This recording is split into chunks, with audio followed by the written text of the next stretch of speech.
Farzandingiz maktabda navlarni o'rganib turibdi. Nechik dasturlar asosida ta'lim olib turibdi. Bugun Omon School'ning akademik direktori bilan bu haqida suhbatlashamiz va savollarimizga javob olamiz. Assalomu alaykum, yaxshimisiz? Assalomu alaykum. O'zingiz va akademik bo'limdagi vazifalaringiz haqida aytib bersangiz. O'zimman Omon School'da akademik bo'limni vazifasini u navlarga javob beradi, bu yerda navlar qilinadi. Xo'sh, eng birinchi o'zi akademik bo'lim bu ba'zi tashkilotlarda o'quv bo'limi deb yuritilishi mumkin. Ya'ni biza bilasizlar, Omon School ikkita filiali mavjud hozirda Urganch va Gulanda va Shovot filialini endi ochish protsessidamiz. Va 3 maktabda bir xil ilmiy standartlarni ushlash va yangi bo'layotgan akademik o'zgarishlarni bir maromda joriy etish uchun va maktabdagi sifat nazoratini markaziy jihatdan tashqi nazorat bo'lib turib boshqarib turish uchun mas'ul bo'lim kerak. Ya'ni hamma filialda bir xil sifatli kadrlarni ishga olinishi, ular bir xil treningni o'tirishi va barcha materiallar bir xil standartga, talabga javob berishini ishonch hosilatish va albatta o'quvchilarda sifat unchalik yaxshi bo'lib turibdi, o'sish nov bo'lib turibdi va agar qaysidir guruhda, qaysidir o'quvchida даже qandaydir bir orqada qolishni aniqlaydigan bo'lsak va shuni qanday qilib va nechik darajada tez joyini qaytarish va sifatni tiklashga o'qituvchiga beradigan topshiriqlarni hammasi shu akademik bo'lim tomonidan nazorat etiladi. Qisqacha aytib aytadigan bo'lsak, Omon School'ning hamma filiallarida ta'lim sifatini bir maromda borishini, uni yaxshilanib borishini javob beradigan desak ham bo'ladi ekan. Ta'lim sifati nazorati va uni yaxshi ushlab turish. Va albatta yangi bo'ladigan ilmiy o'zgarishlar va har qanday bolani o'qishi, aqliy rivojlanishini aloqador bo'lgan loyihalarni ham biz tomonidan amalga oshiramiz. Demak, o'qituvchilarni ishga olish ham aynan akademik bo'limning ishi bo'lib turibdi. O'qituvchilarni ishga olishda nechik talablar qo'yilgan edi? Nechik bo'ladi bu jarayon? Ko'p odam suhbat etamiz. Biz agar kimdir bu videoni ko'rib turganlar arasida bizning suhbatlarimizga kelgan odamlar bo'ladigan bo'lsa, biladi. Bosqichma-bosqich intervyu bo'ladi. Endi oddiy qilib bir chetdan maslahat aytib chiqadigan bo'lsak, eng birinchi kelgan o'qituvchi psixologik test topshiradi. Ya'ni u psixologik nuqtai nazardan o'zi topshirayotgan lavozimini to'g'ri keladimi yo'qmi? Ya'ni uni psixologlar aniqlaydi va test natijasidan gap chiqib, u ekstravertmi, introvertmi, keyin mantiqiy fikrlimi, emotsionalmi, shu narsalar qismini aniqlanadi. U aniqlab bo'lingandan keyin ikkinchi bosqichga o'tiladi. Ikkinchi bosqichda akademik test bo'ladi. Ya'ni g'irt xorazmcha aytadigan bo'lsak, shu fanni bilimi aytiladi. Matematika bo'ladigan bo'lsa, matematikadan test beriladi 30 savolli, shuni ishlashi kerak. Ingliz tili bo'ladigan bo'lsa, grammatika, readingdan test beriladi va shuni o'tirib ishlashi kerak. Va shundan yuqori natija chiqarishi kerak. Ya'ni keyingi bosqichga o'tish uchun. Keyingi bosqichda albatta HR bilan suhbat bo'ladi.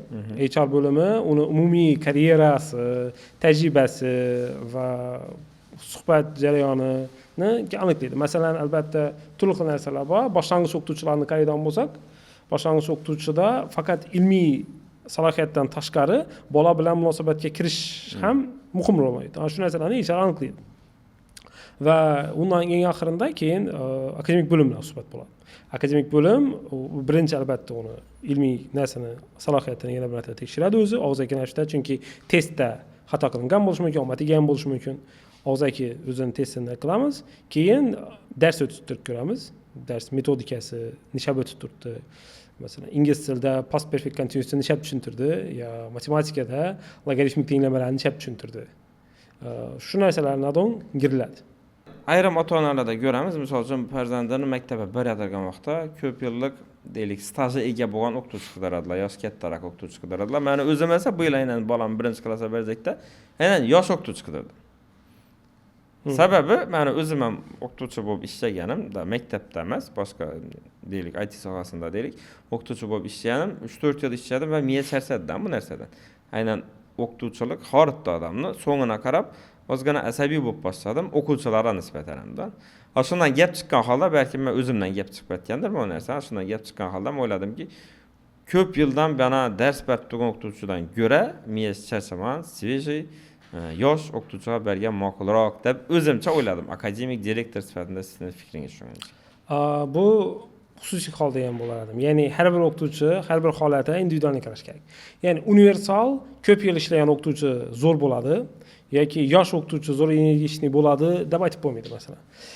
Ba'zi holatlar bo'ladi, siz aytganingizdek, yosh tajribasi yuqori, lekin o'zi ancha charchagan.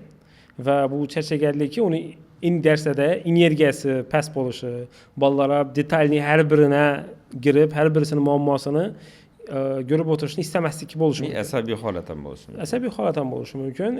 Ya'ni aytibman-ku, xususiy hol bu. Yoki yosh qiz, masalan, ko'pincha bilamiz, boshlang'ich o'qituvchilar ko'pincha yosh ayol kishi bo'ladi va yosh qizni ba'zi ota-onalar to'g'risi aytganingizdek yosh deb qaraydi, tajribasiz deb, lekin u birinchi klassi bo'lganligi, masalan, birinchi klassini olsa, qayta o'zini ko'rsatish uchun ham harakat etib, shundan natija chiqarishni aytib, har birine geceler hem Telegram gruppadan materiallar taşab, bana netingler deb ishlash ham mumkin.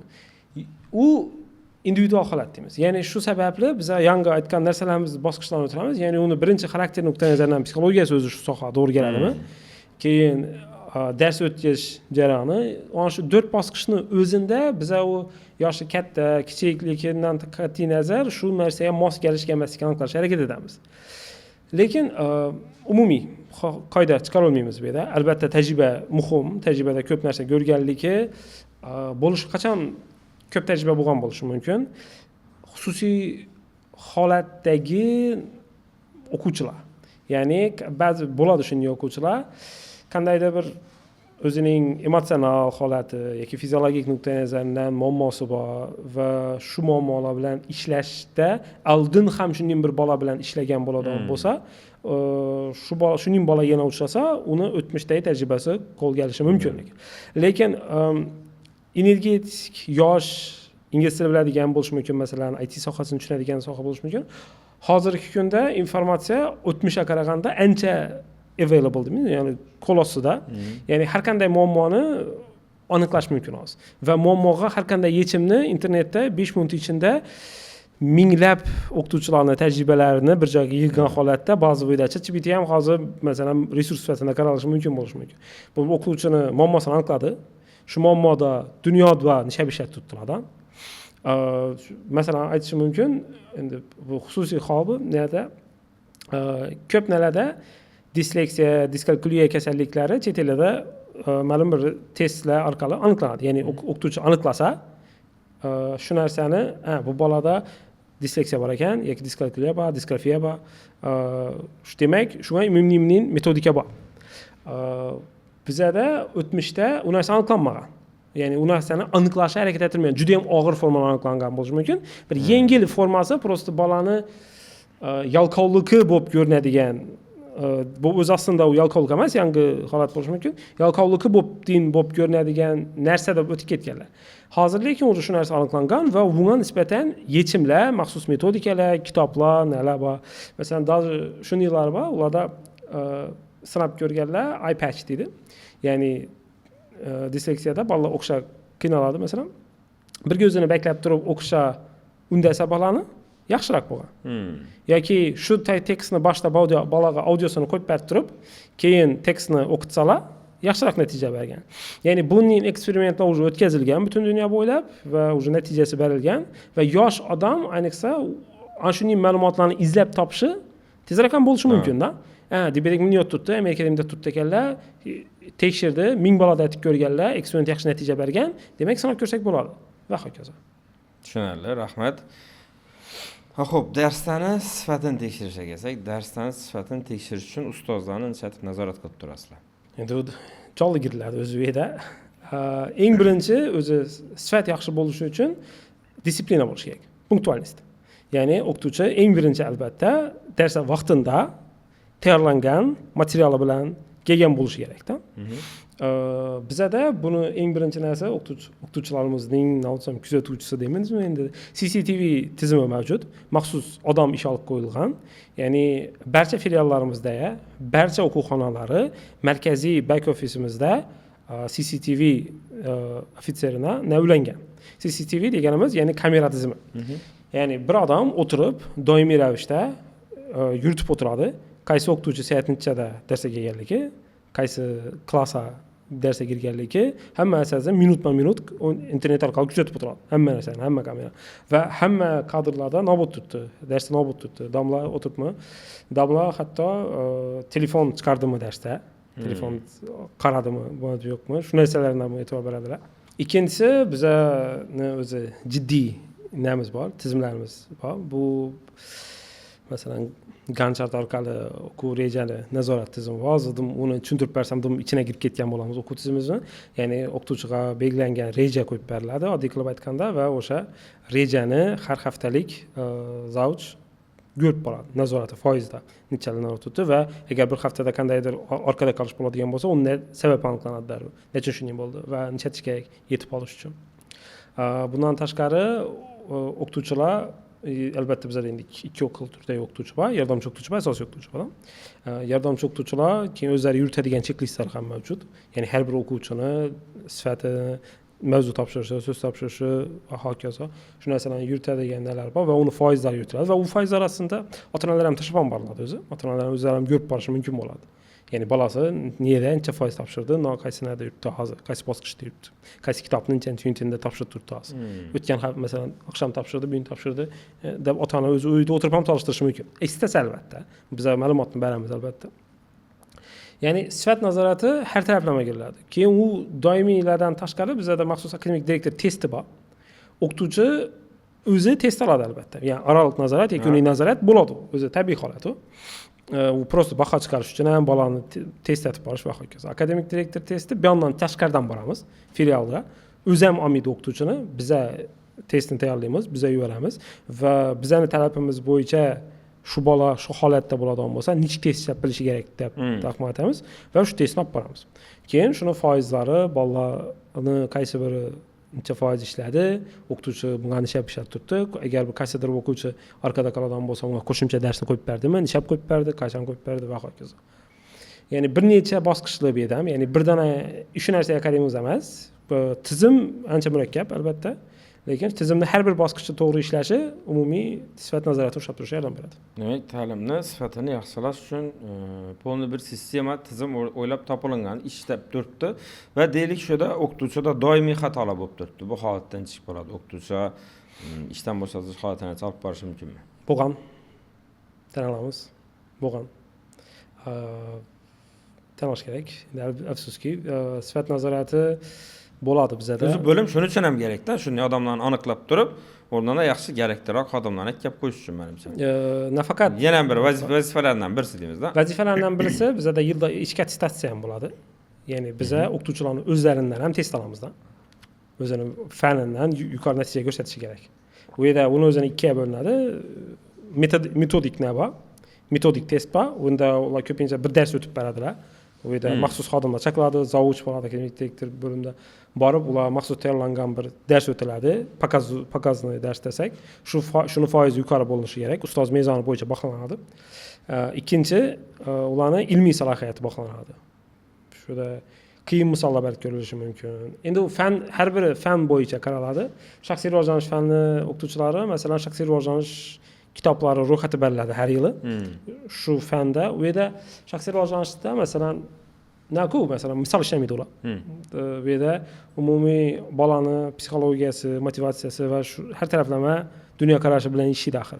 Bunda eng yaxshi narsa albatta kitob. Ya'ni o'qituvchining o'zi ham shaxsiy rivojlanish bo'yicha zo'r kitob o'qigan bo'lishi kerak. Shuning uchun yilda shaxsiy rivojlanish o'qituvchilari o'qishi kerak bo'lgan kitoblar ro'yxati tasdiqlanadi va shularni o'qib bizlarga topshiradilar. Bu og'zaki ko'rinishda bo'lishi mumkin yoki yozma ko'rinishda. Bu kitoblar ro'yxati siz tomonidan beriladi. O'zingizning xususiy maktab bo'lgandan keyin o'qituvchilari o'z-o'zidan talab yuqori bo'ladi. Endi shu yana kitoblar beriladi dedik, shaxsiy rivojlanish uchun. Ulardan tashqari o'zi umuman o'qituvchilarni, ustozlarni o'sish uchun chiqtir bir treninglar yoki bo'lmasam boshqa bir kurslar tashkillashtiriladimi? Albatta. Eng so'nggisini aytishimiz mumkin. Yaqinda biz Kumon metodi bilamiz, maktabimizda qo'llanilgan. Bu Kumon metodi ba'zi qisqacha ma'lumot berib o'tib ketsam, Yaponiyada kichik sinflarda matematikani o'rgatish metodologiyasi. Bu sheetlarga asoslangan va takrorlanishga asoslangan tizim va biz shuni olib ko'pmiz va yaqinda shu birinchi yilimizni o'quvchilarimizni tugatganligi bilan Yaponiyadan mehmonlarimiz keldidan ular bu yerda takdirlashma bo'ldi. Bolalarning progresslari haqida ota-onalarni chaqirdik. Shu sinfning ota-onalari masalan keldilar, hisobotni eshitadilar, bolasini neraga kelganligi haqida. Va shulardan shu treningimizda bir qismi sifatida ularni kelishmadi. Yaponiya ta'limi bo'yicha o'qituvchilar trening o'tib berildi. Yaponiyada hozir shu eng so'nggi treningimizda endi u. Eng so'nggisida shu Yaponiyada nishab o'tilib turibdi. Nechanchi klasslarda nishab o'tiladi, nog'urg'u beriladi. Bilamiz, Yaponiya bizdan farq qiladi bitta. Ular ko'p narsasi gaplashiladi. Bu bolalar o'zi polni yuvadi Yaponiyada, ovqatdan keyin o'zlari tahlil degan narsalari bor. Keyin o'qitish metodologiyasi sal boshqacharoq, o'qituvchiga hurmat boshqacha. Va shuning narsalar o'zi nechun qilinib turibdi, g'oya aslida masalan matematika o'qitsak bo'lsa nishab o'qitiladi va treningni bir qismi sifatida shu maktabdagi Yaponiyada maktabda 4-klass bolani o'zini zoom qilib turib, uni ruh holatidan bolani 4-klass bola o'zini qanday his qilib turibdi, uyga nechik munosabat bildiradi, masalan bola ta'limga nechik munosabat, qiyinchiliklarga nechik munosabat bildiradi va shu munosabatlarni o'qituvchilar unga nechik ta'sir etadi. Общий trening bo'ldi va o'qituvchilarimiz menimcha ancha foydali bo'ldi deb o'ylaymiz, albatta, va shunga o'xshash boshqa treninglar ham bo'ladi. Xo'p, ustozlar va akademik tizim haqida gaplashdik. Endi aynan o'quvchilar nechik dastur asosida ta'lim olib turgan haqida ham gaplashsak. Sababi menimcha sifatli ta'lim degani bu faqat zo'r o'qituvchi degani emas, o'quvchi uchun to'g'ri tuzilgan ta'lim tizimi, dasturi menimcha muhim deb o'ylayman. O'quv dasturi endi juda ham keng savol bo'ldi, ya'ni biroz gaplashish mumkin bu bo'yicha. Qarang, bu yerda 3 ga bo'lishimiz kerak menimcha tizimni. Boshlang'ich ta'lim, o'rta sinflar va fakultetlar. Ya'ni har biri har xil, chunki ya'ni bu yerda o'qitiladigan kitoblarning qiyinlik darajalari va o'qituvchilarning kuchlilik xususiyatlari va o'quv tizimini qanchalik chuqurlashgani ham har xil bo'ladi. Masalan, albatta boshlang'ichdagi ingliz tili bilan fakultetlardagi ingliz tili bir-biridan farq qiladi. Chunki ularning xarakterlari farq etishi kerak, yo'nalishi. Chunki boshlang'ich ingliz tili albatta ingliz tili o'qitishi kerak, kuchli bo'lishi kerak, ingliz tilini bilishi kerak. U xususiy hol. Umumiy hol degan. Lekin xususiy holi u bola bilan yaxshi kelishib ham bilishi kerak. Bolani ingliz tili o'rganish oson ekanligi va uni qiynalsa ham asta-sekin bilan o'rganib borsa va vaqt o'tishi bilan zo'r bo'lib ketishini tushuntirish, ishontirish qismi, uni o'qitish bir qismi bor. Fakultetlarda ingliz tilchi qaraydigan bo'lsak, ular kuchli, natijaga asoslangan, tez urg'u beradigan, sal balkim ozgina agressivroq, qattiqroq bo'lishi kerak. Ingliz tilchi bo'lishi kerak, to'g'rimi? Chunki ikkisini o'rnidan almashtirsak, ya'ni qattiqqo'lni boshlang'ichga qo'ysak yoki boshlang'ichda o'qituvchini fakultetga qo'yadigan bo'lsak, bir-biridan mos kelmasligi mumkin. Natija bermaydi-da. To'g'ri, u kichkina bola misol uchun boshda qiziqishi kerak. O'zi unga ingliz tili nima kerak, o'rganish kerakmi degan joylardan yetirib berib, bolani qiziqtirib, keyin o'qitadi. Qarang, o'zi fakultetlarga keladi bo'lsak, o'zi IELTS xohlaydi, o'zi institutga kirishni xohlaydi. Samo собой chiqtir bir maqsad bor edi. Yo'q, ya'ni bu yerda A tochkadan B tochkaga borishi kerak. Masalan, shu fakultetlarga borgan vaqti 5,5 bo'lsa, 7 ga chiqishi kerak bo'lsa, u grant tutacak, masalan, chet elga ketacak. Shu 7 ni bitirgandan keyin fakultetlar o'tdi. Keyin uni maqsadi o'sha konkret aniqlashadi va o'shanga yetish kerak. Yana shu narsa ham fakultetlar o'zi yo'nalishi aniq bo'lgandan keyin, fakultet bo'lgandan keyin bu yerda muhit ham shunga moslashadi. Odamlarning gaplari, treninglari, qo'shimcha boradigan tashriflari bir yillara hammasini oladi. Masalan, meditsinalar albatta qandaydir bir klinikaga borib ko'rish mumkin. Tashriflar, masalan, tashqi ekskursiyalar aytadigan bo'lsak-da, biznes fakultetlari bizneslarga boradi yoki kofe sotish, bizamizni kimdir bizani Instagramda ko'rgan bo'lsa, o'quvchilarimiz kofe sotib ko'rdilar. Ya'ni biznes fakulteti o'zlarini g'oya berildi. O'zing g'oya top, o'zing biznes reja tuz, o'zing mahsulotlarni nega olishni qarat, o'zing xarajatlar kalendarini ishlab chiq. Yana sen boshlang'ich investitsiya, sen bir hafta vaqting bor, shuni ya ko'paytirasan yoki kamaytirasan. Ko'paytirsang 5. Ularning tadbiri boshqa bo'ldi albatta. U yerda shu ishni aytib ko'radilar. Kimiyadagilar ularning qo'shimcha tadbirlari, ba'zi reaksiyalar bo'lishi mumkin, nelar bo'lishi mumkin. O'qituvchilar ondan bu yerda ba'zi holatlarda bir marta, ikki marta masalan doktorlar kelib o'zlari shu kelajakdagi doktorlik kasblari haqida treninglar aytib berish mumkin va hokazo. Shuning uchun har bir holat har bir bosqich desak endi, boshlang'ich, o'rta va yuqorini o'zini o'quv tizimi boshqacha. U boshlang'ich tizim bolaga o'qish kerak ekanligi, o'qish to'g'ri ekanligi va o'qish olsam, ya'ni shuning bo'ladi maktablarda oddiy maktab degan so'zni ishlatish xatorak bo'lishi mumkin. Boshqa maktablarda ba'zilarida o'qiydigan bola kurtoy emas bo'lib ko'rinishi mumkin-da. Ya'ni batan, kitob urgan, yana bir narsa degan atamalarni ishlatilishi mumkin. Va boshlang'ichda o'zi aslida boshlang'ichning menimcha asosiy narsa o'qish, shu kurtoylik belgisi, o'qigan bola, aqlli bola, shu yuqori hamma havas qilinadigan holat ekanligini shakllantirish. Bu yerda asosiy narsa. O'rta sinflar esa dunyoqarashini kuchli kengaytirishi kerak. Ya'ni bu yerda shaxsiy rivojlanish fani juda ham muhim. Shuda qo'yilgan. Chunki u o'sha 5, 6, 7 sinflar davomida o'zini kim ekanligi, qaysi fakultetda topshirajak ekanligi va qaysi fanlarga qiziqadigan ekanligini kuchliroq aniqlab olishi kerak. Shundan so'ng ana fakultet o'tadi. Fakultet o'tgandan keyin yo'nalishni aniqlandi. Bu yerda ikkilanish bo'lmaydi, faqat olg'a. Ya'ni shu yuqori universitet, shantarapa, maqsadga harakatda. Bu fakultetlar tizimini joriy etish fikri o'zi nedan keldi? O'zi navga kerak edi fakultet. Nav maqsadda qilingan fakultetlar. Menimcha boshqa maktabda yo'q. Fakultet navga kerak. Ya'ni fakultetning maqsadi bir necha. Birinchisi, bolani albatta shu o'zini fani yo'nalishida chuqurlashishiga imkon berish. Ya'ni qo'shimcha darslar qo'yib berib, masalan, biznes yo'nalishi bo'ladigan bo'lsa, albatta ingliz tili, matematika kuchli chuqurlashtirgan holatda o'tishi kerak.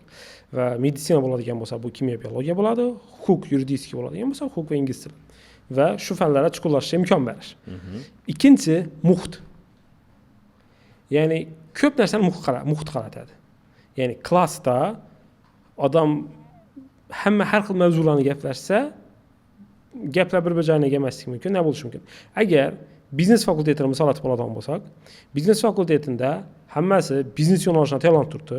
Kelajakda moliya, iqtisod, narxozga kirajaklar, kelajakda biznesmen bo'lajak, bankada ishlayajak, shu sohada investitsiyalar bir ishlatacak va ularni muhiti shu kelajakdagi maqsadga tomon harakatlanish bo'ladi-da. Ya'ni guringlari shunga qo'shadi deb aytsak bo'ladi. Va bu avtomatik bir-biriga motivatsiya beradi. Bolalar o'zlari bilmagan holatda men narxozga kirajakman, imdatchakman, bu uchun ne ishlatib tursan? Imdat turibman. Keyin birisi bir yerdan ne topib keladi? Men Koreyada bir universitet topdim. Shu yerda biznes fakulteti bor ekan. Immunatsak, IELTSdan 6,5 ming bo'lsa, grant berib turibdi ekan. Men shunga topshirajakman. Tanlansam, sen borasan. Va shuning narsalardan, ya'ni suhbat ular shundagina samarali bo'ladi deb o'ylaymiz. Keyin albatta o'zlarini kelajakdagi sohasini qiziqtirish. Ya'ni biznes fakultetlarida biznes darsi bor. Shu biznes darsi уже yo'nalishini belgilab olishlardan bo'ladi. Bilamiz, ba'zi iqtisod narxoz desak, iqtisodni o'qigan odam narxozga topshiradi. Narxoz fakultetini biladilar, lekin uning ichidagi kafedral nalarni aytadigan bo'lsak, masalan, marketingi bor, menejmenti bor, buxgalteriyasi bor, logistikasi bor. Ko'pincha bolalarni topshiradi. Uning bo'lmashi kerak-da aslida. Biz bu girish bo'lib turibdi. Usta girish maqsad. Lekin bola o'zi qiziqishini bilishi kerak-ku. Kimdir marketingga qiziqishi mumkin. Kimdir menejmentga qiziqishi mumkin. Yo'q, men investitsiyaga qiziqib turibman, kelajakda imdatchakman, yo sug'urtaga qiziqib turibman, yo bankga qiziqib turibman, налогga qiziqib turibman. Shu narsaga qiziqish shakllanishi uchun boshda o'zi shu haqida tushunchasi bo'lishi kerak-ku. Ya'ni biznes darsida bolalar налог nom ko'radi, soliq nima ekanligini o'rganadilar, investitsiya nima ekanligini o'rganadilar, necha investitsiya etish kerak, biznes plan yozib ko'radilar.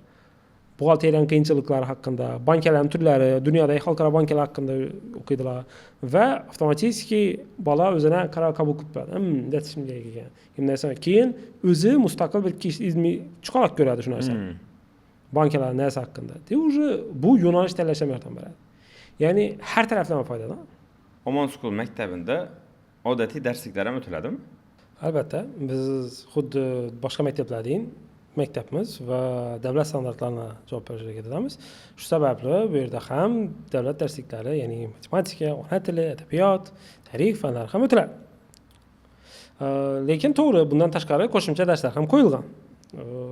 Qo'shimcha darslarimiz boshqa maktabda uchramaydigan darslar, masalan, sun'iy intellekt darsi. Как раз shuni so'raysak bo'lib turadi. Hozirgi zamonda sun'iy intellektsiz o'zi hayotni tasavvur etish, menimcha, banana Sal qiyinlashib borayotir. Sun'iy intellekt bo'yicha ham darsliklar qo'yilganmi deb qaqra so'rayajak bo'lib so'radingiz.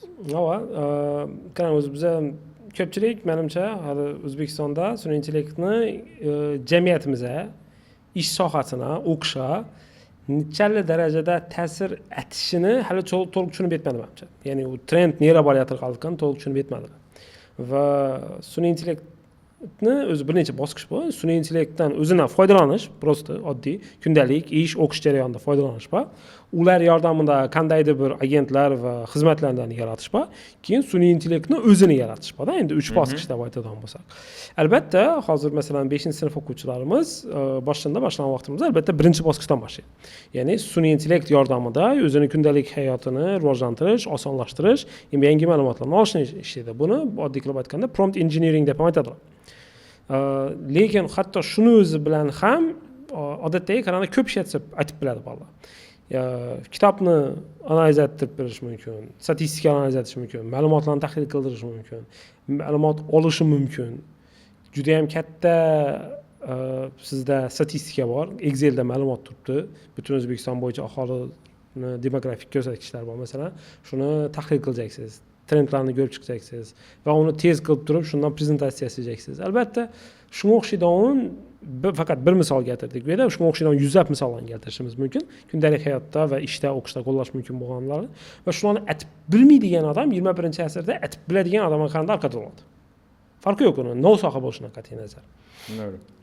Hozir oddiy usta ham shuning ko'rib turibmiz, kompyuter buzilgan. Shu kompyuterni olsa o'zi usta, o'zi bilishi kerak bo'lgan narsa, uni chuqalab o'tirmaydidan ba'zi holatlarda, ya'ni kompyuterning ochiq joyini rasmga tushirib ChatGPTga tashlab turib, "Men buni detallarni analiz etib ber va qaysi zapchasini nerdan simayotganligini ko'rsatib ber" menga deb aytib biladi. Agar shu ma'lumot internetda bo'lsa, topib analiz etib etishi mumkin-da. Ya'ni faqat aqliy mehnat emas, qo'l mehnatini ham ko'zdan ta'sir etadi. O'zi men masalan damir yo'lda inqilob qilgan bo'lsa, iqtisodiyotda kuchli, undan keyin kompyuter va internet keyingi kuchli sakrashiga sababchi bo'ldi va menimcha bu uchinchisi bo'ladi. Aynan sun'iy intellekt. Aynan sun'iy intellekt. Shunda mavzudan sal cheklashib bir savol berib o'taman. Ko'pchilikning aytadigan narsasi hozir mifmi bu yo haqiqat. Sun'iy intellekt deb ko'pchilik odamlar ishsiz qolib ketadi kelajakda degan narsani chiqarasiz. Sun'iy intellekt rostdan trend jolly ta'sir etib turibdi. Yaqin 2025-yilni o'zida yirik top texnologik kompaniya 53 ming odamni ishdan bo'shatganlar. Ondan sun'iy intellektni qo'yib turibdi-da. Sababi qarang, hozircha O'zbekistonda u narsa bilinmay turibdi. Hozircha O'zbekistonda ta'sir qilmaydi. Buning sababi bor. Birinchi sababi bizda ishchi kuchi nisbatan arzonroq bo'lishi mumkin. Lekin Amerikada masalan yirik bir odamni kompaniyada bir zo'r dizaynerni ish olacak bo'lsangiz, soati bir 13-15 dollardan to'g'ri keladigan bo'lsa, shuningkin dizaynerchilik etib biladigan sun'iy intellekt xizmatini soatlik abonentskisi 2 dollar bo'lishi mumkin-da. Va avtomatik u moliyaviy jihatdan ham to'g'ri qaror bo'lishi. Lekin bu ham sun'iy intellektdan foydalanib biladigan, prompt yozadigan bir xodim kerak bo'ladi-ku. Shunda yo'q, xodim bo'ladi. Shunda menimcha sun'iy intellektni bilmaydigan xodimlar ish yo'qotish ehtimoli ko'proq. Undan o'zi foydalanadigan bo'lsa, sun'iy intellektni u ish joyida qolishi, naborot daromadi oshishi ham mumkin. Qarang, u daromad albatta va sun'iy intellektni biladigan, til biladigan, moslashib biladigan odam yo'nalishni o'zgartirib ham ketib biladi ozgina. Ya'ni hozir bir ish aytib turadi, sun'iy intellekt uni o'rniga egalladi. Keyin bu o'sha sun'iy intellekt yordamida va balkim internet, til va boshqa yordamida ozgina burilib, sohasini sal o'zgartirib daromadda manbai shakllantirish ham mumkin. U ko'p ish aytsa bo'ladi-da bu yerda. Yagona narsa biza hozir kelajak qanday trend bo'lishini taxmin etishimiz qiyin. Ko'pchilik kelajakni bashorat etuvchilar xato bajaradi-da. To'g'ri, programmistdan aytaradilar, misol uchun bundan 3 yil burun kelajak kasbi programming deradilar, aytishliklar deradilar. Hozir aytishliklari именно sun'iy intellekt konkurent bo'lganligi sababli sun'iy intellektda ishlatib turgan aytishliklar ishlatib turibdi, ko'psi ishlab bilmay o'tiribdi. Shu, ya'ni yuqori darajada avval senior, junior bo'ladi-ku, ya'ni senior loyihani oladi, bo'laklarga bo'lib beradi, ya'ni pasa tushadi, eng pastdagi oddiy kodlarni juniorlar yozadi axir. Hozir oddiy kodlarni уже yozadigan odam kerakmidi? U pastdagi hamma narsani sun'iy intellekt yozib berib turibdi. Senior programmist birdan narsa o'ta katta loyihani o'zi boshqarib biladigan bo'lib turibdi-da. Ya'ni shuning uchun aytchakim, biz o'quvchilarimizni, endi Omon School o'quvchilari sifatida aytaman, kelajakda bo'ladigan har qanday texnologik o'zgarishga tayyor bo'ladigan va vaziyatga qarab turib moslashib biladigan ongli, shaxsiy rivojlanishini ustida ishlab biladigan, ingliz tili usulini biladigan kadr sifatida shakllanishi kerak. Va shunda bola albatta o'zine ishongan, degan shaxsiy xususiyatlar ham qo'shilib ketadi bu yerda. Shu xususiyatlar to'liq hammasi bir shaxsda jamlansa, u bola jamiyatdagi har qanday tektonik o'zgarishlarga ham tayyor bo'ladi. Xo'p, sun'iy intellekt nechakli muhim ekanligini bildik va bu aynan Omon Schoolda bolalarga o'rgatib turibdi. Bu zo'r albatta. Shaxsiy rivojlanish bo'yicha, misol uchun darsliklar bor, biznes bo'yicha darsliklar bor dedik. Chet tillarni o'rganishga e'tibor qaratilgan. Aynan qaysi chet tillari o'rgatiladi va qaysi darajada ularga qaraladi? Albatta, hozirgi O'zbekiston sharoitida ingliz tili va rus tili eng asosiy chet til hisoblanadi va bizlar ham shunga kuchli urg'u beramiz. Endi men o'zim ham 10 yildan ortiq ingliz tilidan podkurs o'tganman. Shu sababli qanday yaqin soha desak bo'ladi. Tilni o'rganishda aslında любой odam tilni o'rganib biladi. Ko'pchilik men bir tilni o'rganib bilmadim deydi. Любой odam tilni o'rganib biladi. Agar u o'zbekchani bilsa, boshqa tilni ham o'rganib biladi. Chunki lingvistik qobiliyati bor. Ya'ni agar o'zbekchani gap bilmasa, unda boshqa tilni o'rganilmasligi mumkin deyishimiz mumkin. Faqat vaqt masalasi va metodika masalasi. Любой bolaga biz ingliz tili va rus tilini o'rgatib bilamiz deb aytamiz. Ya'ni chala darajada, lekin ozgina qiynalishi yoki vaqt talab etadi. Shuning uchun metodika bizda takrorlanishi va bola bilan ko'proq ishlasha o'rnatilgan, urg'u berilgan. Masalan, ingliz tili haftasidan 8 soat qo'yilgan. 8 soat ingliz tilimiz bor. Bu ko'p, odatdaga qaraganda davlat maktablaridan ham ko'p. Rus tili ham davlat maktabiga qaraganda ko'proq o'tiladi bizda. Bu yagona narsa emas, yagona farq emas. U yerda materialdan farq etiladi. Ya'ni bolalar ko'proq zamonaviyroq materialdan ishlatadi. Listeninglarni, videolarni darsda ko'rish imkoniyati bor. Ya'ni shu sababli biza iloji boricha o'qituvchiga qulaylik yaratib berishimiz kerak. Ya'ni hamma xonada interaktiv doska bo'lishi kerak. O'qituvchi istagan narsasini bir kichkina bolaga nimani tushuntirdi. Gipopotamni tushuntirajak. Inglizchasini aytdi. Keyin gipopotam dedi. Bola tushunmadi uni, nima ekanligini. Chunki oldin ko'rmagan, yodmagan tasavvur etolmadi. Shuning momentda o'qituvchi любой moment interaktiv doskani ochib turib, rasmini ochib turib yoki videosini ochib turib, shu narsa ina yuribdi, ina odi deb balkim shu kichkina birinchi sinf bo'ladigan bo'lsa, shu gipopotam haqida inglizcha bir qo'shib qo'yib berishim mumkin, esda qolishi uchun. Ya'ni metodikaga imkon berishimiz kerak. Ozgina o'qituvchida kreativlik qolishi kerak shunda. Ya'ni shundagina natija beradi. Bundan tashqari biz uni o'zi tizimlashtirganmiz. Bu yerda qo'shimcha darslar, o'qiydigan kitoblari, checklistlarni topshirishi, so'z yodlashi, ya'ni har bir kitobning o'zining kitobchasi bor. Ya'ni asosiy o'tadigan kitobchani yodlanadigan so'z kitobchasi bor. So'z yodlash juda muhim. Oddiy so'z yodlama ingliz o'rganib bo'ladi degan narsa bor. Bo'ladi, o'rgansa bo'ladi. Biz o'zbek tilini ham so'z yodlama o'rganganmiz. Chunki birinchi klassda aka degan so'zni aytgan bo'lsak, 5 yoshimizda borib, birinchi klassda hozir. 1 yoshimizda aka degan so'zni aytgan bo'lsak, 5 yoshimizda borib turib, taxminan fikrimizni to'liqroq, undan to'liq bo'lmasa ham to'liqroq tushuntirib berish imkoniyatiga ega bo'lganmiz. Lekin o'rtada 4 yil vaqt o'tib ketadi-da. Agar kimnidir mashina mindirib Angliyaga uchirib berding, 8 yil shamda yurdi, umuman so'z yodlamadi, qaytib kelsa ma'lum bir darajada ingliz tilida gapirib biladigan bo'ladi. Chunki biz tilni shunday qabul qilishni o'rganganmiz, ya'ni atrofimizdagi kuzatish orqali. Lekin u vaqt cho'zib beradi prosta va so'z yodlash yaxshi natija beradi. Shuning uchun bu narsaga jolroq kiritganmiz. Maxsus yordamchi o'qituvchilar shuning uchun bolalardan o'tirib so'zni so'rab oladi. To'g'ri, bu sal narak metod bo'lib ko'rilishi mumkin. Ya'ni o'tsam kurtoy emas, eskiroq yangi pet texnologiyalar degan tushuncha aytsak, innovatsion metod bo'lmasligi mumkin, lekin natija beradi. Rus tilidan, ingliz tilidan. Ingliz tilini o'rganish uchun IELTSdan yaxshi, masalan, deylik kamida 6.5 olish uchun chekli vaqt kerak bo'ladi. O'zinda qiziqishi kuchli bo'lgan o'quvchiga deylik qaysi o'rinlar bor? Beginner o'rinidagi bola. Biza yillar davomida namizdan gap chiqqan holatda turamiz. 1000 soat. Ya'ni ko'pchilik oyda, yilda, haftada so'raydi. Bu narsa xatoroq. 1000 soat. 1000 soat. 1000 soat o'qishi kerak. Bola 1000 soat o'qishi kerak. Ya'ni buning ichida o'tirib shu kitob o'qigani, mashq ishlagani, badiiy asar o'qigani, listening eshitgani hammasi keladi. Shu 1000 soat shu narsa bilan shug'ullansa, B2 darajaga chiqadi. Ajoyib. Xo'p, sun'iy intellektdagi, biznesdagi umumiy olib qaraydigan bo'lsak, liderlarni tayyorlab turadigan mas'ul maktabi, to'g'rimi? Liderlarning yana bir qobiliyati bo'ladi. Bu nutq so'zlash, odamlarni o'zini jalb qilib bilish. Nutq so'zlash masalasini chiqaradi. Ikki nav bo'yida. Birinchisi yuqori klassdaniki va kichik klassdaniki bor. Chunki bu yerda ayrim kichik sinflarda ayrim nutq so'zlash degan soat qo'yilgan. Ha, o'zi shuni darsga ajratilgan. Ha, bu yildan o'zi namizdan o'qituvchilarimiz kuzatishlari, shaxsiy rivojlanish o'qituvchilarini o'quvchilar bilan ishlash hozir bilamiz hamma telefonda-ku. Telefon asrida. E'tibor berib ko'rgan misol hozir kimdir videoni ko'rib o'tirgan bo'lsa, aytib ko'rishi mumkin. Bolasini bir 10 dona qarindashini aldidan chiqib turib she'r aytib ber, yo bir narsa aytib ber, qani bugun ne eshatding so'zlab ber desa, uyalib, netib, ondatib boshlaydi. Chunki u bir chetda hech kim e'tiborsiz telefon chiqarib o'tirisha o'rgangan.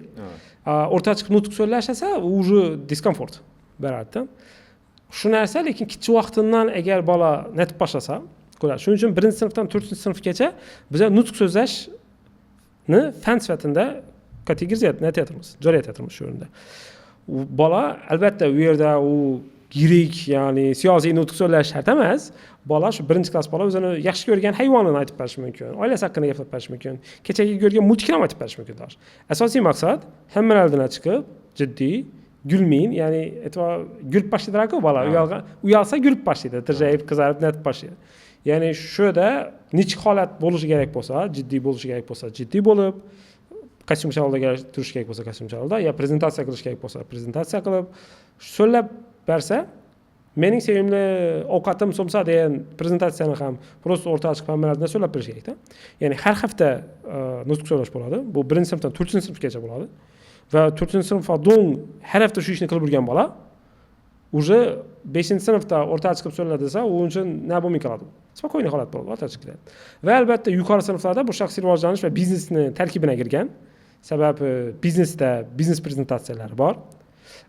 Past shaxsiy rivojlanishda ham o'zining loyihalarini prezentatsiyasi bor. Ya'ni o'zlarining biznes planlarini, g'oyalarini prezentatsiya qilib beradilar. Shuning uchun meni o'sha 1-dan 4-sinfgacha hammalardan so'zlasha uyalmay zo'r bo'ladigan bo'lsa, yuqori sinfdagi o'sha prezentatsiyalar oddiy holat bo'ladi. Va bu o'zini fikrini erkin aytib bilish ham menimcha yaxshi ta'sir etadi. Misol uchun o'zimni bolamda bo'lgan narsa aytaman, o'zim farzandimda shunday muammo bor edi. O'zini fikrini yoki bo'lmasam istagini gapirib menga orqani aytib bilmasa edi qisqasidan, через opasi kelar edi. Apa akam ayting, may bir narsani olib bersin. Yo apa akam ayting, bir yere aylanmoqqa boradi degan narsalar bo'lar edi. Va hozirda men shuni o'zgarishni ko'rganman. Hozir o'zi gap turib aytib beradigan bo'ldi. Boshda сообщение yozib aytadigan bo'ldi, keyin telefonda aytadigan bo'ldi, hozir to'g'ri o'zi kelib aytadigan bo'ldi. Aka, kasallanmoqqa boramiz. Aka, qasam paran narsa bersa bo'lmasa, shunday narsa, menimcha o'ylayman, shu aynan liderlik kачестволari bolada, ya'ni shaxsiy rivojlanish, nutq so'zlash degan narsalarning ta'sirida bo'layman.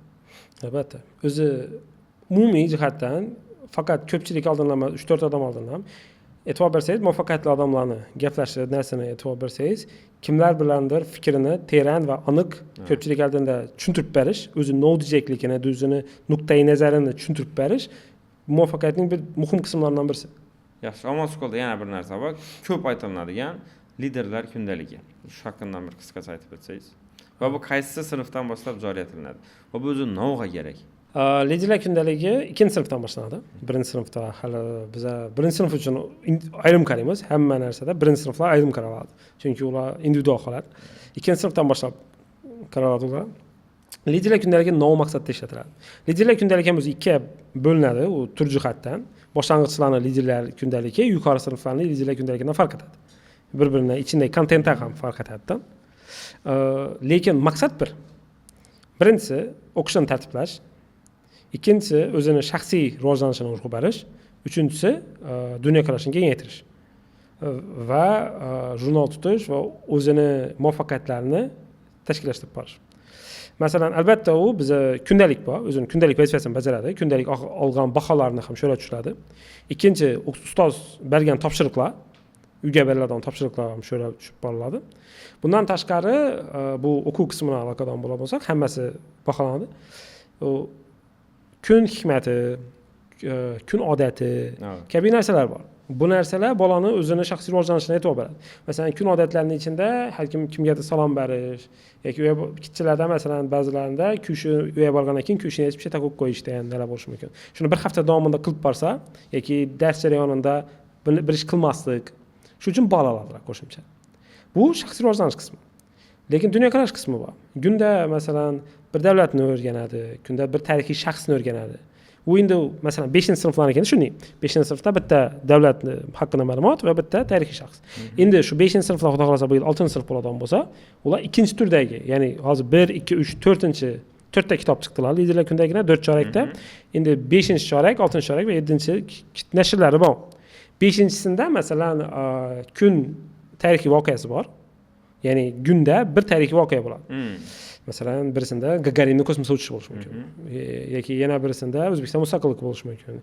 Yana birisida qandaydir bir tarixiy jang bo'lishi mumkin qayerdadir. Va geografiya o'rganish, tarix. Men o'zim chunki bilaman, hozir ko'rganman. 6-sinasi o'zi ishlanishi, chunki akademik bo'lim tahlili liderlar kundaligini. Hozir 7 va 8-lar taxlanib turibdi. 5-sida masalan Amerika kartasi tashalgan qaysidir bir kunida va Amerikaning 50 ta shtati o'chirib qo'yilgan prosto. Va shu 50 ta shtatni yozib chiqish kerak. U nedan topish muhim emas. Ya'ni o'zi qidirsin xolos. O'zi xalaqasin, kimdan so'rasin yoki shu tursin, masalan, Kaliforniya shu chap tarafda mushta shu Kaliforniya ekanligi, Nyu-York neda ekanligi, Washington neda ekanligi primern yozilib qoladi. Bir necha yildan keyin.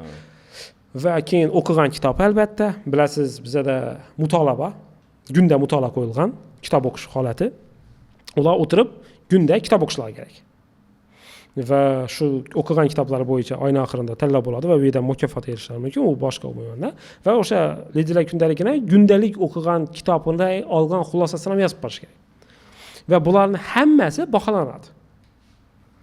Olgan bollari, darsda qilgan o'rganish vazifasi, kitob haqida yozgan fikri, davlat haqida, voqea haqida. Keyin hammasidan bollari yig'naladi va u kundalik ota-onalarga tashlab ham boriladi. Buyum bolang shuncha bol oldi, buyum bolang shuncha bol oldi. Keyin shu oyna oxirida yig'nalib keladi va har sinfdan eng yuqori natija ko'rsatgan bola stipendiya beriladi. Stipendiya ham beriladi ular. Ava. Bu bola motivatsiya va har sinfdan bo'lganligi bolaga erishib bilish maqsadini biladi. Bilamiz, maqsadlarning eng xususiyatlaridan birisi erishib bilinishi kerak. Ya'ni erishib bilmaydigan maqsad qo'yganingdan foyda yo'q-da.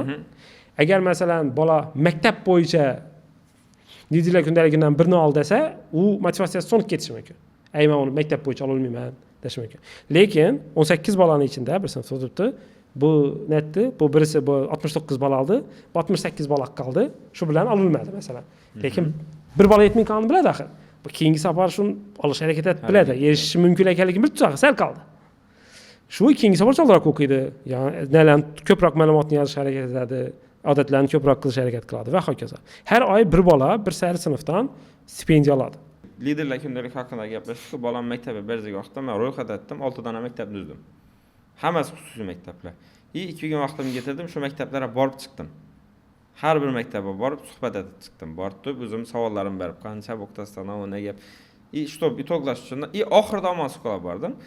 Eng menda ko'p narsasi yoqqanda, eng men e'tiborimni tortgan narsa liderlar kundaligi bor, fakultet tizimi bo'ldi. Shu narsa men eng ko'p e'tiborimni tortgan narsa bo'ldi. Va keyin boshqa savollarim ham shundan javob olmagan, shu ko'rgan maktablarim ichida eng ma'qul bo'lganicha bo'ldi. O'zim ham farzandimni shura o'qishga maktabga berganman. Chadir oy o'qidi yana afsusda emasman, to'g'ri qaror bo'lgandan men bo'lganman.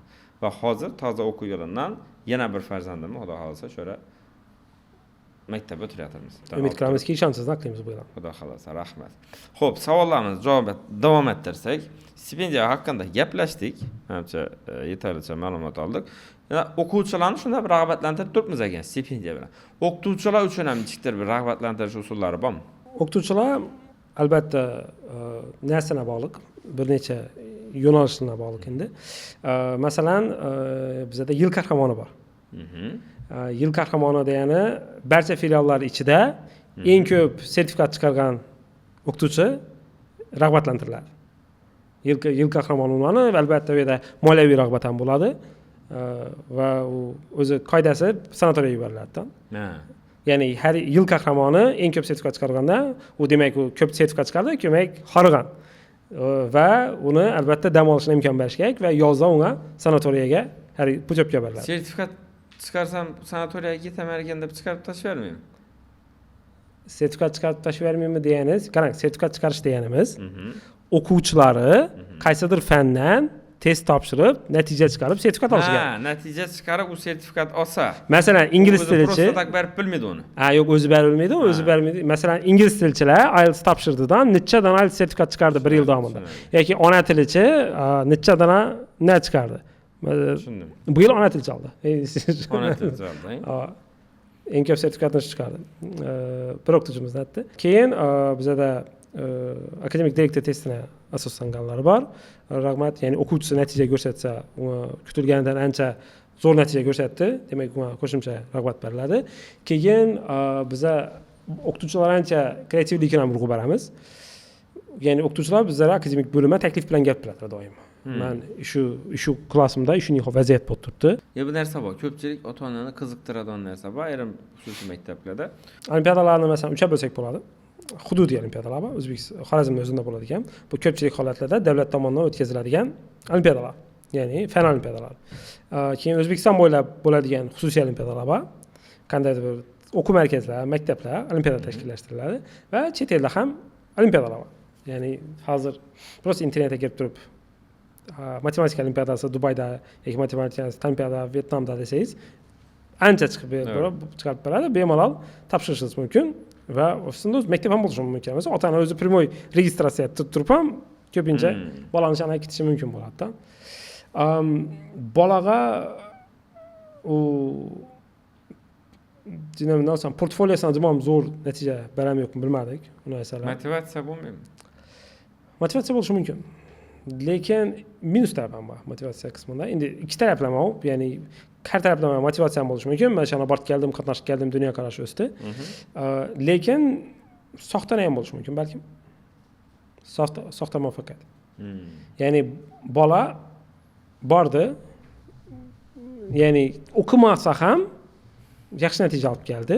Ha, bo'ldi, yo'q, zo'r ekanman o'zi, shuni yilay. Shart emas o'qish. Bo'lib turibdi. Lekin ikkinchi bola bu yerda olimpiadaga bormadi. Lekin IELTS'a netib, IELTS olmindirsan, mockingda past chiqib turibdi deb turib, uni ustida jonli ishlab turibdi. Demak, u shu maktabning ichidagi testni topshirsa, lekin haqiqiy testni topshirsin. Ha. Ana uyda bilamiz nechik bo'lishsa. Ya'ni bizani maktabning akademik direktor testi xalqaro olimpiada testlaridan qiyin. Ota-ona farzandini ta'lim olishini kuzatib o'tirib biladi dedik. To'g'rimi? Tasavvur borib beriladi dedik. Muloqot nechik bo'ladi? Ota-ona fikr bildirib bilishligi.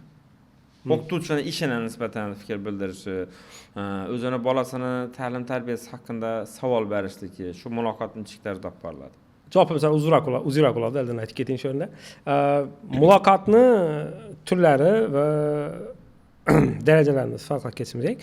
Birinchi ma'lumot, ota-onaga boradigan ma'lumot haqida borsak, birinchi albatta ma'lumot ota-onaga lidiyalar kundalik ko'rinishida boradi. Ya'ni lidiyalar kundaligini har kunning oxirida ota-ona qo'l qo'yadigan joy bor. Ya'ni bolasini kundalik bahosini ko'radi, yozganlarini ko'radi, chabolag'anni ko'radi, narsani ko'radidan qo'l qo'yadi. Va shuni tiyinda maktabga xabar degan joy ham bor, qo'lini tiyinda. Agar xohlasa, shunda bir gap yozib berish mumkin. Men shu fanini narsadan norozi, ya bu zo'r bo'lib turibdi deb, endi ko'pincha xudo shukr maqtov keladi. Rahmat bolamni turibdi. Bu birinchi aloqa turi. Ikkinchi aloqa turi ota-onaga ma'lumot boradigan aloqa turi bu Students Progress Report. Bu yil qog'oz va audio ko'rinishda bo'ldi. Ya'ni har bir namizda chorak tugagandan so'ng har bir o'quvchini ota-onasini telefon atib turib, belgilangan metrikalar bo'yicha bolasi shu bir chorakda novla bo'lganligi hisoboti beriladi. Bunda necha lidiyalar kundaligidan shu chorak bo'yicha necha bola olganligi, akademik direktor testlaridan nechik natija ko'rsatganligi, choraklik baholaridan nechik olganligi, davomiyati nechik bo'lganligi va albatta jarimalar. Endi demak hammasi hisobot etib ota-onaga bir aytib beriladi. Ya'ni ota-ona savoli bo'lsa, ana shu qo'ng'iroqning o'zidan bemalol gaplashish mumkin-da. Bu yil qo'ng'iroqqa qo'shimcha Students Progress Reportni qog'oz ko'rinishida ham yuboramiz. Ya'ni har chorak tomonidan keyin to'liq hisobot boradi ota-onaga. Bu baholari, har bir fan bo'yicha izohi, o'qituvchining izohi, rejalar kundaligi, davom etadi va hokazo. Bundan tashqari endi plyuslarni aytdik, minus xabarlar ham bo'lishi mumkin. Ya'ni ota-onani qo'lida bilamiz, Omonskul приложениесі bor. Приложениеda hamma xabarlar bor turadi. Agar o'qituvchi o'quvchiga qandaydir zamechaniya bersa, shunday o'zida darsda vag'irdatdi masalan, yoki bir ish aytdi, o'rnidan turdi, yanimdagi bolang kelasini o'rtada bir narsa aytdi va o'qituvchi shu yerda zamechaniya berishi mumkin. Telefonning o'zida. Bal, minus jarima bali qo'llanadi. Va jarima bali shu bergan sekundida ota-onaning telefondan ting etadi. Bugun bolang soat palanda darsda o'tirmaganligi uchun minus 5 bal jarima oldi. Shunday o'zida ota-ona yozishi mumkin. Edu o'sha Omonskul приложениесini o'zida u xabar joyi bor. Shunday o'zida maktabga xabar yozadigan joy bor. Xabar yozib berish mumkin. Minut turibdi. Keyin bu yana bir aloqa turi va undan keyingisi tutor tizimi albatta. Rahbar desak bo'ladi. Tutorni ko'pchilik tushunmasligi mumkin. Rahbar, mas'ul shaxs. Bir sinfga albatta bir shaxs mas'ul bo'ladi. Va shu mas'ul shaxs doimiy ota-ona bilan aloqada bo'lib turadi, xabarlar berib turadi va hokazo. Kichkina vaqtimda o'qituvchimiz hamma qo'rqizardi. Yaxshi o'qimasang maktabdan qudiraman deb turib. Omonskoolda yaxshi o'qimagan, yaxshi o'zlashtirmagan o'quvchilar maktabdan haydaladimi? Haydaldi. Haydaldi. Ikkala filialimizdan ham. Ya'ni частный maktab u pulini berib o'qitdi, oyna falan million, shundan o'zlashtirmasa maktabdan haydaladi, to'g'rimi? Endi bir necha faktorlar bo'lishi mumkin edi. Ya'ni umuman o'zlashtirilmasligi mumkin. Biza o'zlashtirish sababi darrov bo'ldi o'qimading ketdi emas. Ya'ni biza qo'limizga kelgan hamma ishni aytamiz albatta. Qo'shimcha darslar qo'yib beriladi. Uning uchun maxsus o'qituvchi qo'yib beriladi. U darslik tushmay turgan bo'lsa, boshqa darslikdan da bo'lishi mumkin. Video darslari orqali yordam berishimiz mumkin. Va umuman progress bo'lmasa, bu kamdan kam bo'ladi albatta.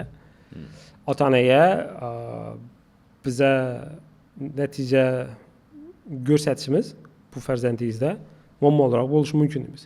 Bu qachon bo'ladi? Buning natija odatda o'qiyajak bola hozirgi aytgan narsalarimizni qilsa, natija beradi.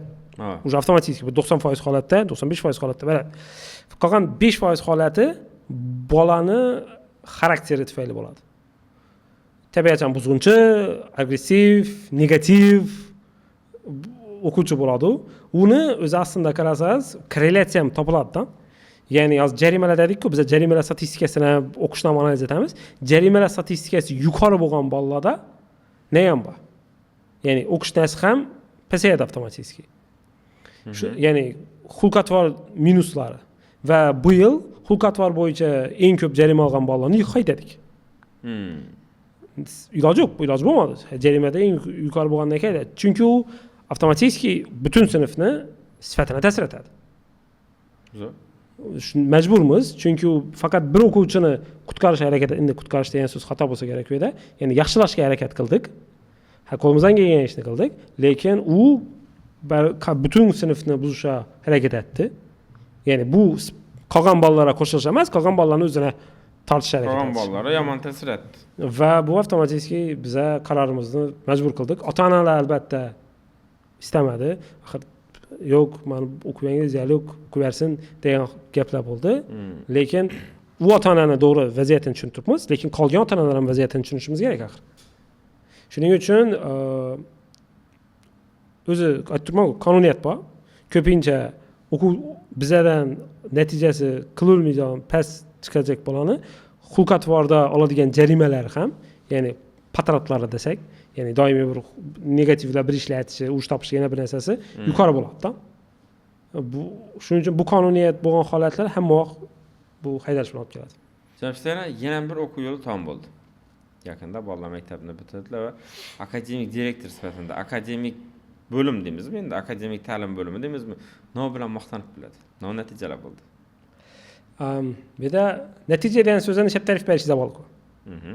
Ya'ni ko'pchilik shuning bir narsa bor. Maktabni o'quv markazi bilan solishtiradi. Xo'p. Bu aslida xatoda. Ya'ni o'quv markazi ingliz tilidan podkursga bordi. Bu yerda faqat 1 metrga o'lchanadi. Sertifikat. Ya'ni bola beginner edi. Sertifikatda o'qidi va intermediate daraja yo 5,5 oltita bir narsa olish kerak. Sertifikat bor. 1 metrga. Lekin maktab 1 metrga emas-da. Maktab to'g'ri, u ingliz tilidan sertifikat berishi kerak, olib berishi kerak. Xudo shukr oldik. Men endi faqat ingliz emas, umumiy jihatdan bu birinchi yilimizda masalan 44 ta sertifikat chiqdi o'xshaydi. Bu yagona metrga emas-da. Albatta sertifikat harakatlarida bo'ladi u. Maktab natija chiqarishi istaydi. Ota-onam bu narsa istaydi. Lekin ben taraflar bor.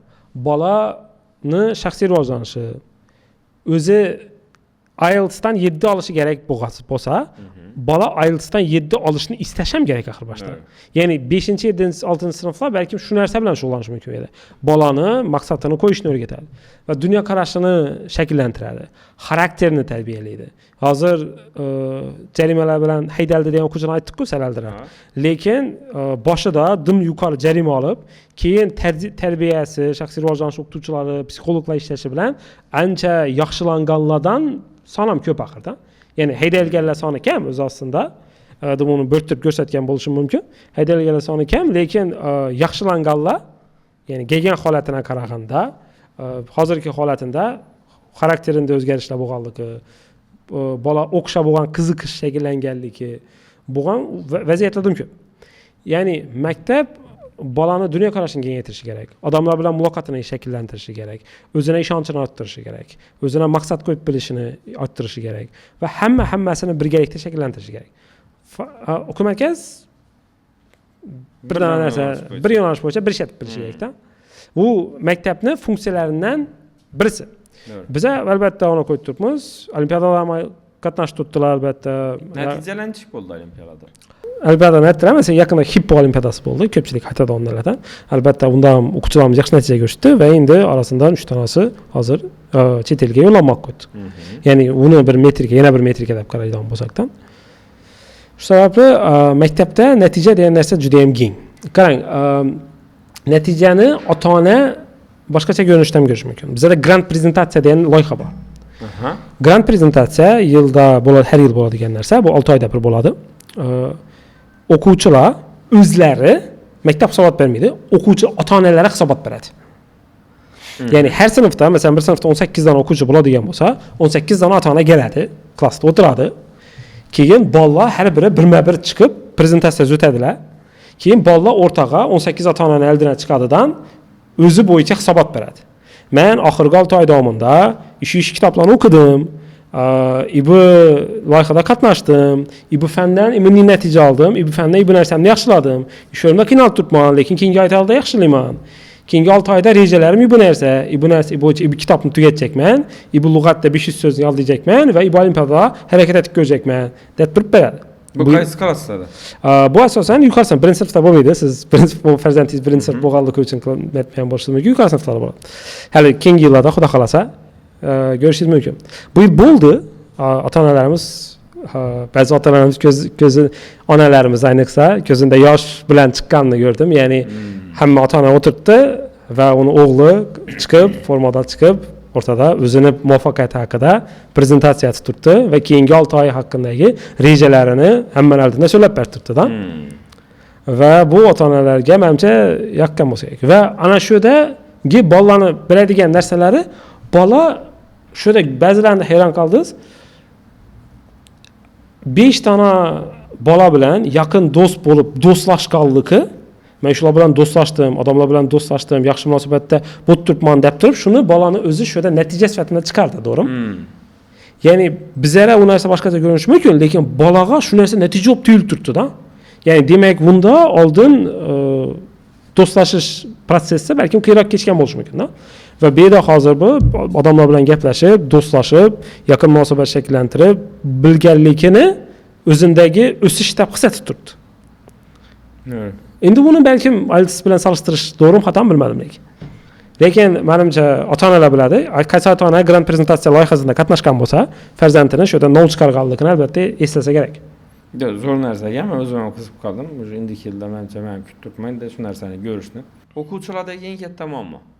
Albatta bu yerda kundalik hamma aytiladigan muammolar bo'lishi mumkin. Ya'ni telefon, diqqatini qaratmasligi, degan yalqovlik, degan ko'p muammolar aytiladi.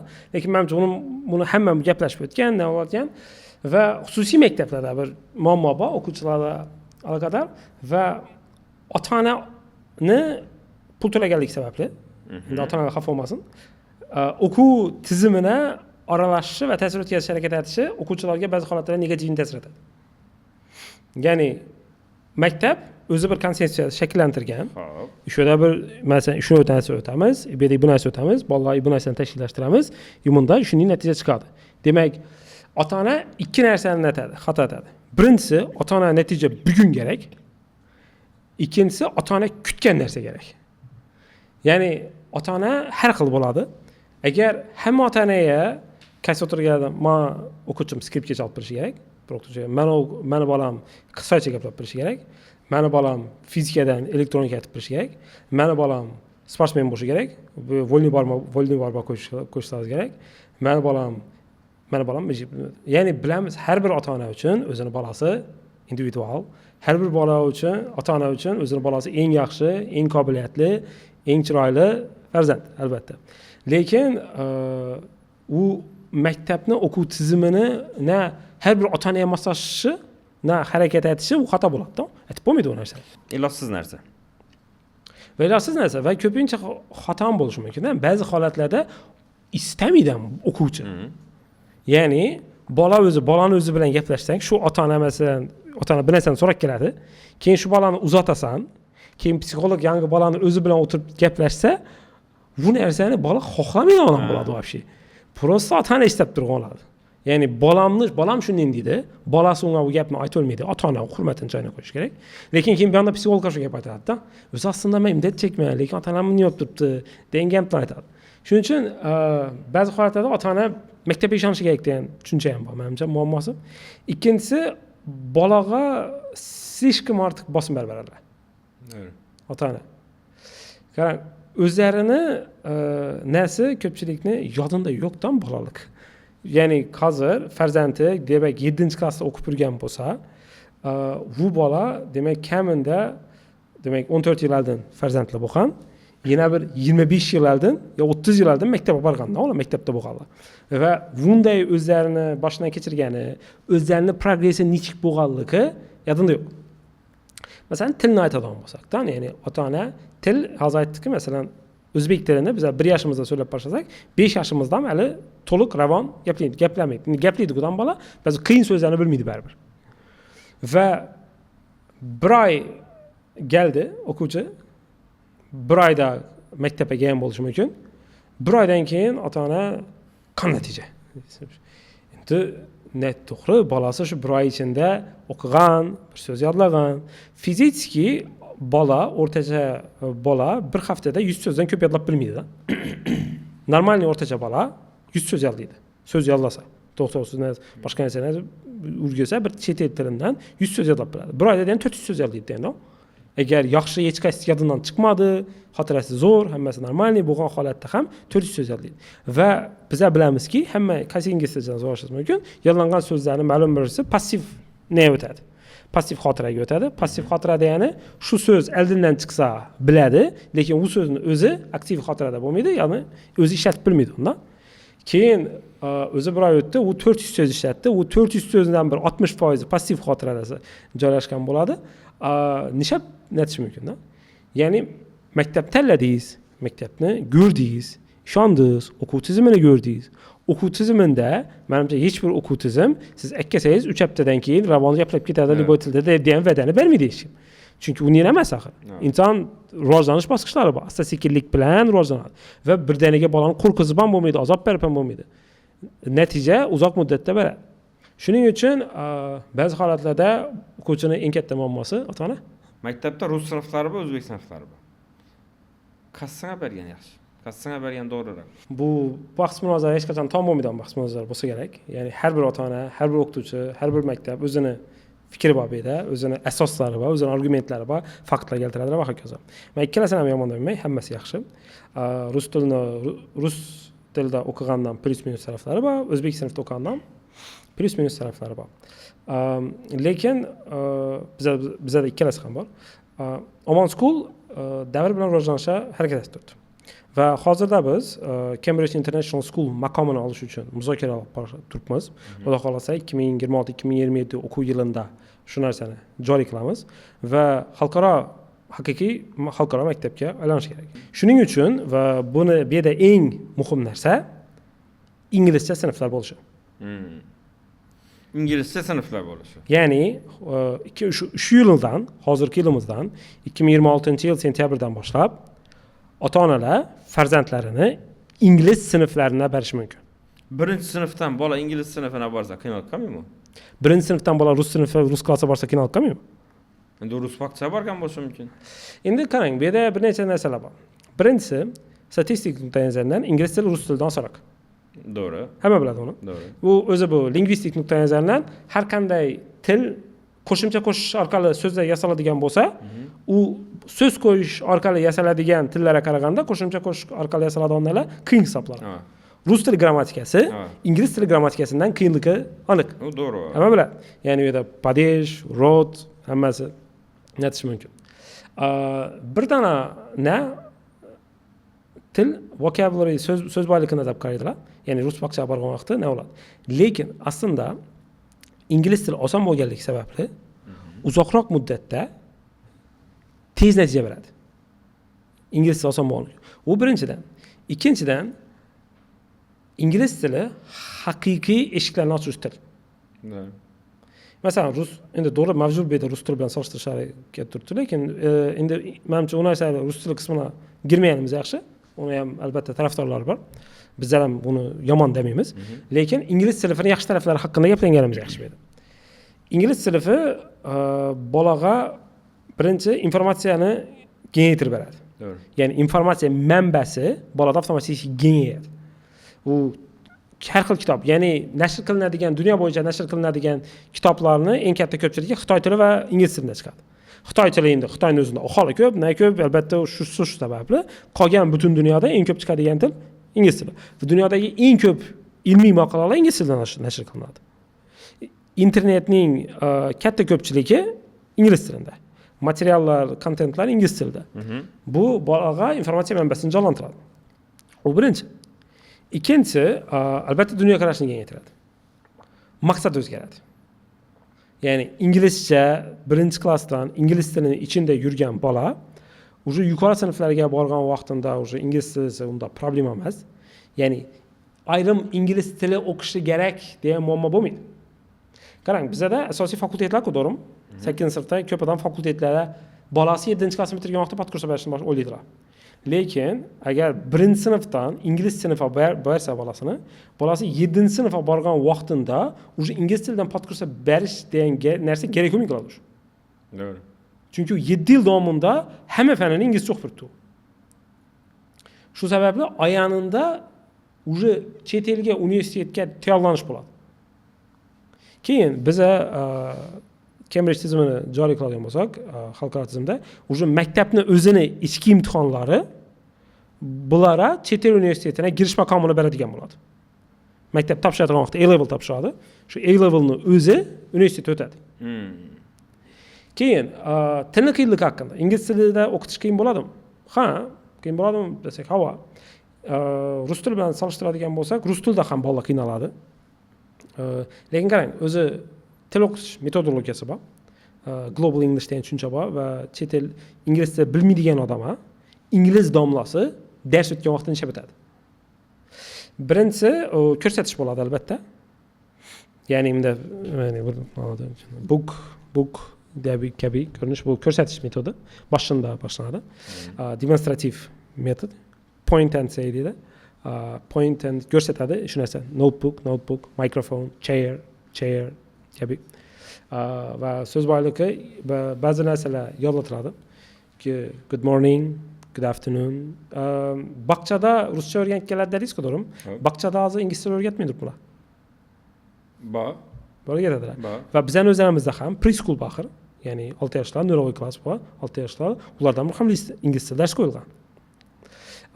Keyin ikkinchi madad masalan takrorlash orqali bo'ladi.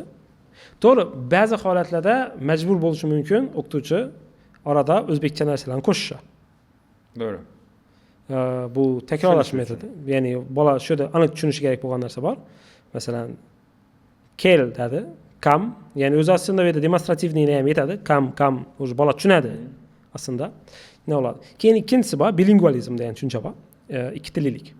Ya'ni biz yuqori katta yoshda ingliz tili o'rganganimiz bilan уже kichik vaqtimizdan ikki til bilan ulg'ayishda ikkisi ikki xil narsa. Odam bir vaqtning o'zida ikki tilda fikrlab bilsa, bu bilingvalizm boshqa, bir vaqtning o'zida ikki til. Ya'ni birinchi klassdan boshlab ingliz tilini o'rgansa, u ona tiliga yaqinlashadi. Miya uni ona tiliga yaqin deb qaraydi. U bilan ikkisini tez almashlab biladi va fikrlaganda ikkisidan fikrlab biladi. Bu miyani ancha rivojlantiradi. Bu kreativ fikrlashga yordam beradi, problem solvingga yordam beradi. Har taraflama. Ingliz sinflari menimcha osonroq bo'ladi. Bolaga qiziqarliroq bo'ladi. Bolaga ko'proq imkoniyat beradi. Kelajakdagi rivojlanishga yordam beradi. To'g'ri, o'zi oddiy internetdan ma'lumot qidirgan vaqtimizda ham aytganingizdek, o'zbek tilidan misol uchun ma'lum bir ma'lumot, rus tilida va ingliz tilida eng ko'p ma'lumot chiqadi. Bundan foydalanamiz. Xo'p, umid qilamiz, birinchi sinfdan ingliz tili bo'lishi вообще qiziq bo'ldi. Men o'zim ham menimcha zo'r natija bersa kerak. O'sha bolalar 6-7 klassda nechadir baland IELTS'lar chiqsalar kerak deb o'ylayman. No, baribir o'sish, nechap qarasak ham o'sish. Xo'p, bugun akademik direktor Jamshid bilan gaplashdik va o'zimizni va ota-onalarni qiziqtirgan savollarga javob olsa harakat qildik va Moskvni qaysi bo'limlari haqida yana bilishni xohlaysizlar yoki bo'lmasa sizlarni qiziqtirgan yana nechik savollar bor, bularni albatta pastda kommentariyada yozib qoldiringlar, bularga javob olishga harakat qilamiz. Sog' salomat bo'linglar.